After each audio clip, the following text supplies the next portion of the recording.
Hi, welcome back to my channel. Today in this video we will be dealing with the sources of Muslim law. तो Muslim law एक personal law है जो कि applied होता है सिर्फ Muslim पर ही. It is applied by court in India to Mohammedans not in all but in some matters only. यानी ये सिर्फ जो इंडियन कोर्ट्स हैं उनके द्वारा अप्लाई किया जाता है मॉमडन्स पर, लेकिन हर मैटर में नहीं, कुछ ही मैटर्स में. तो हम कह सकते हैं उनके पर्सनल मैटर्स में, क्योंकि हमने ऊपर देखा मुस्लिम एक पर्सनल लॉ है तो ये पर्सनल मैटर्स पर ही अप्लाई होता है, जैसे उनके the matter of marriage, divorce etcetera. अगर हम इसके सोर्सेज की बात करें तो इसके दो सोर्सेज हैं, दो मेन सोर्सेज हैं, प्राइमरी सोर्स और सेकेंडरी सोर्स. आगे भी इन सोर्सेज को फर्दर डिवाइड किया गया है. प्राइमरी सोर्स आर दो source on which Muslim law relied on. यानी प्राइमरी सोर्स वो सोर्स है जिनके ऊपर पूरा मुस्लिम लॉ रिलाई करता है. ये फाउंडेशन है मुस्लिम लॉ का. इसमें कौन क्या क्या आता है? कुरान, सुन्नत, इजमा, क़यास.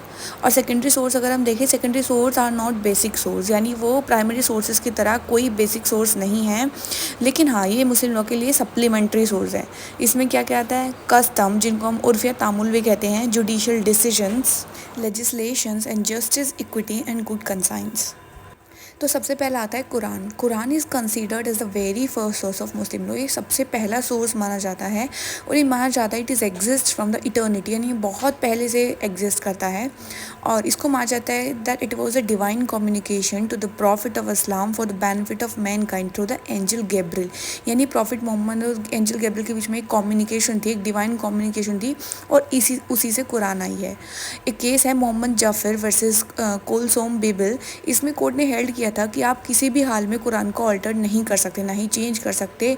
और इवन जो कोर्ट ऑफ लॉ है उनके पास भी कोई अथॉरिटी नहीं है कि जो वर्ड्स इसका अपेरेंट मीनिंग है वो उसको चेंज करे, क्योंकि कुरान का एक अर्थी ओरिजिन माना जाता है.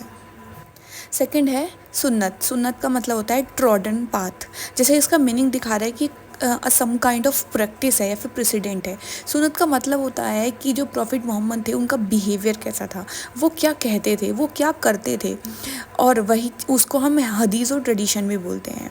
और ये क्या किया गया, जो सुन्नत है, जो उनके तौर तरीके थे, उनको हमने जनरेशन टू जनरेशन पास किया और फिर वही सुन्नत बन गया और अब वो एक तरह का मुस्लिम लोग का सोर्स भी बन गया है. तो हम कह सकते हैं वर्ड यूज्ड और act done by the profit is called हदीस, और इफ द हदीस is followed by the number of person it becomes सुन्नत. तो अब बात आती है थर्ड सोर्स की, जो है इजमा. ये कह रहा है कि जब कुरान या सुन्नत से आपको किसी भी प्रॉब्लम का सॉल्यूशन ना मिले तो क्या होता है कि लोगों की कॉमन ओपिनियन ली जाती है, लोग मिलकर एक पर्टिकुलर डिसीजन देते हैं और उसी को बोलते हैं कि वो इजमा है. इजमा तीन तरह का माना गया है: इजमा ऑफ कंपेनियंस, इजमा ऑफ जूरिस्ट एंड इजमा ऑफ पीपल. एक बार पढ़ लेते हैं. व्हेन कुरान और सुन्नत could not supply any rule of law for a new problem, the law making person, जिनको मुजादिद्स बोला गया, use to give their common opinion और decision over that point, and such decision of jurist was termed as इजमा. Fourth आता है कयास. तो कयास का मतलब होता है मेजरिंग या फिर comparing by analogy with a similar problem for which solution was given in the text. यानी अगर किसी चीज़ का सॉल्यूशन हमारे टेक्स्ट में दे दिया गया है, फॉर एग्जांपल अगर किसी चीज़ का सॉल्यूशन कुरान में दे दिया है, ठीक है, तो उसको सिमिलर चीज़ से ही कंपेयर करना. जैसे एग्जांपल है कि अगर बोल दिया गया है कि वाइन हराम है, तो इसका मतलब होगा कि जितनी भी इंटॉक्सिकेटिंग थिंग्स हैं, जितनी भी इंटॉक्सिकेटिंग ड्रिंक्स हैं, वो सब हराम होंगी मुस्लिम के लिए. यानी जो चीज़ कही गई है उसी के इर्द गिर्द जो चीज़ें घूमती हैं उसको भी कंपेयर करना और डिसीजन ले लेना, उसको बोलते हैं कयास. सो कयास is the fourth important and the primary source of Muslim law. अब हमारे आते हैं सेकेंडरी सोर्स, जिसमें आता है पहला कस्टम. कह रहे इस्लाम के पहले जो अरब थे they were governed by the customary laws. अपने कस्टमरी लॉज से गवर्न होते थे. उनमें से बहुत सारे ऐसे कस्टम्स थे दैट वर अबॉलिश, लेकिन बहुत सारे ऐसे कस्टम्स थे जिनको एक्सप्रेसली रिपील्ड नहीं किया गया था during the life time of the profit, और उनको ही लॉ की सेंक्शन में मिल गई और वो एक वैलिड सोर्स बन गए मुस्लिम लॉ का. एक वैलिड कस्टम होने के लिए क्या चाहिए कि वो टेरिटोरियल होना चाहिए और वो टाइम इमेमोरेबल, यानी बहुत बहुत पुराने टाइम से एग्जिस्ट हो कि हमें याद ना हो कि कब से एग्जिस्ट करता है. एंशिएंट होना चाहिए, इनवेरिएबल होना चाहिए, और it should not be opposed to public policy.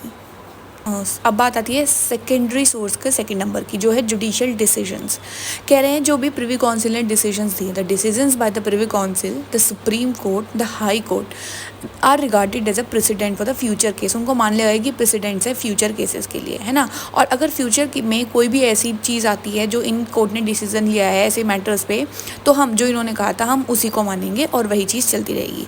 इसी को बोला गया कि they are the judicial decisions and they would be considered as a secondary source of the Muslim law.